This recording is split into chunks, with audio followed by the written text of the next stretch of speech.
Well, welcome to today's custom deep dive. We're exploring your research notes on the Rancho Road residence out in California's Coachella Valley. Yeah, it's a really incredible project. It is. And our mission today is to, extract the architectural genius behind this project. How do you perfectly balance historical preservation with, modern expansion? Right, because that's always the struggle. Exactly. So, okay, let's unpack this. Imagine you own this fragile 1946 Californian bungalow, right? You want to double its square footage.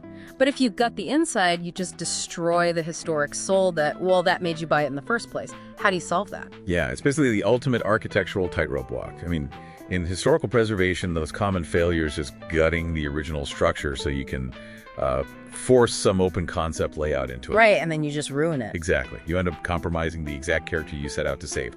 But architect Sean Lockyer, he solved this dilemma with his strategy of radical structural dualism. He didn't even try to blend the old and the new. No, he basically quarantined the old house. He really did. Instead of gutting that original bungalow, he restored it down to the studs, but strictly to house, like low-impact spaces. Like the guest suites, right? Right, exactly.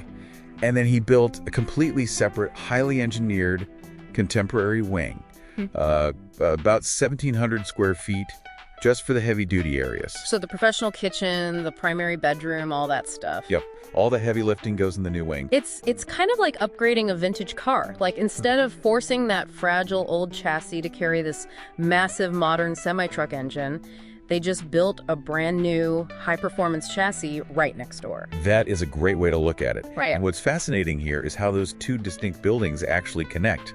Because they didn't try to blend them seamlessly. They actually celebrated the break. Oh, they made it super obvious. Very. They created this dramatic architectural hinge point, and it's made entirely of heavy blackened steel. Which is wild. The notes actually describe this as a sensory decompression chamber. But, how does a literal steel hallway actually do that? Well, think about the physical experience for a second. If you're walking from the blistering Coachella sun, right, and you step through this dark, heavy metal portal, your eyes need a second to adjust. Oh, I see. Yeah. And because the blackened steel absorbs all that light and sound, the ambient temperature and the acoustics, they just drop instantly. It physically forces your body to recognize, that you're leaving the harsh desert and entering a controlled sanctuary. Wow.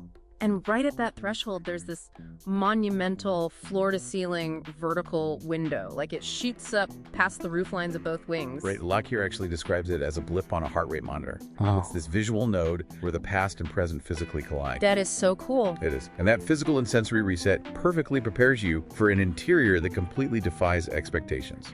Okay, well, I do have to push back a little here, though. Looking at the notes, they mention a predominantly minimalist gray palette. If you build a highly engineered, minimalist desert home, doesn't that risk feeling, a bit clinical? Like an operating room? Yeah, exactly. Like, it's just cold. No, it's a totally valid concern. And it's actually where the interior designer, Anthony Cochran, showed some really incredible restraint. How so? Well, if we connect this to the bigger picture, their goal was an anti-pastiche philosophy. Meaning, they avoided making it some fake Disneyland version of a 1950s retro home? Spot on. There are no themed caricatures of mid-century modernism here. Instead, they kept it warm using this really subtle blue-gray hue that reflects the changing desert sky. Oh, that sounds beautiful. It is, and the furniture choice is just beautifully unexpected, too.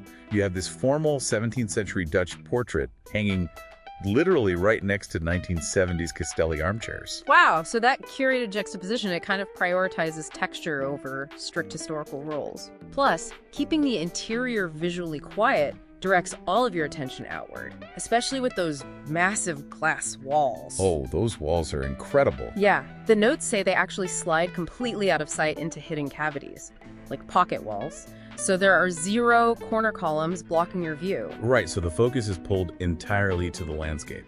Specifically, those century-old alder trees casting shadows in the courtyard right between the old and new wings. And that disappearing glass, it doesn't just change the view, it clearly changes the appraisal. By blurring the line between that historical courtyard and the new addition, they created a layout that buyers basically fight over. The economics on this are staggering. Right. By preserving the original structure rather than gutting it, the home achieved 136% market premium over the neighborhood average. Which is practically unheard of. Yeah, it was valued at up to $4.5 million fully furnished, and the average around there is like $1.4 million. The market response really just proves a broader point here. Architecture that avoids fast trends and genuinely honors its history also avoids aesthetic obsolescence. Right. By respecting that 1946 structure and letting the modern edition be unapologetically contemporary, they created a property that actually holds enduring value. So what does this all mean for you? I think it shows that true innovation often means letting the old and the new stand distinctly side by side rather than forcing them into a messy blend. It respects where it came from without limiting its future.